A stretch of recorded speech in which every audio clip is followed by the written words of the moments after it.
Good morning, everybody, and welcome back to another episode of the news. It's windy. It's really windy out here, so apologize if the sound is not as good quality as it usually is, but it's still beautiful. A little bit of smoke from the fires, and I think it is supposed to storm a little bit later on, but, you know, here we are. You have to, as they say, risk it for the biscuit. So, without further ado, let's just get right into this.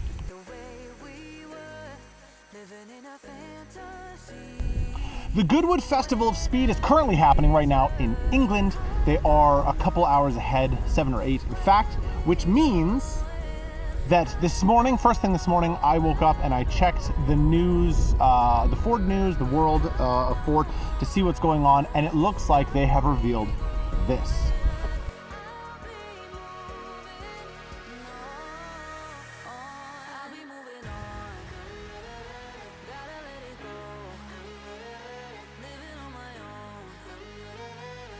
Your eyes do not deceive you. That is a rally-inspired Mach E. Now, all of these rumors of a Raptor Mustang and everything coming out over the next little bit may lead to this. I still hope that, you know, the Raptor Mustang is still a thing, but this thing looks amazing. It looks like it's got some beefy wheels on it, some tires.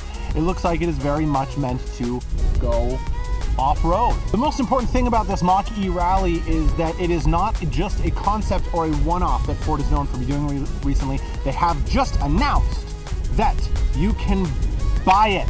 It is going to be a production car, which is so cool. They said, for the first time in nearly 6 decades history, Ford is taking Mustang where it has never gone before, where the tarmac ends and the dirt road begins, with the rally-inspired electric Ford Mustang Mach E Rally.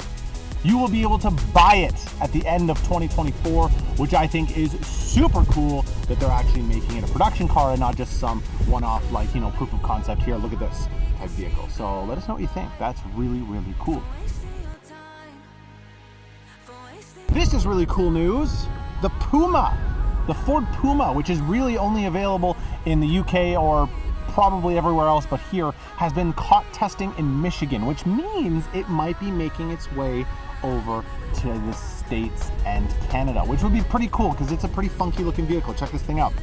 It does have an ST variant, so it does have a little bit of a bigger engine and a fun to drive kind of thing, and I think that Ford's missing that right now. You know, Hyundai just came out with the Ioniq N, 600 horsepower little hatchback SUV type thing, and they're killing it with like the hot hatch game. So Ford needs to get back in the hot hatch game because they make such good hot hatches. I personally drive a Focus ST. I love it. The RS is one of the best cars ever made. So let us know down in the comments what you feel about the Ford Puma coming to Canada and the States. If it does, is that something that you'd be interested in as your next little fun car to drive?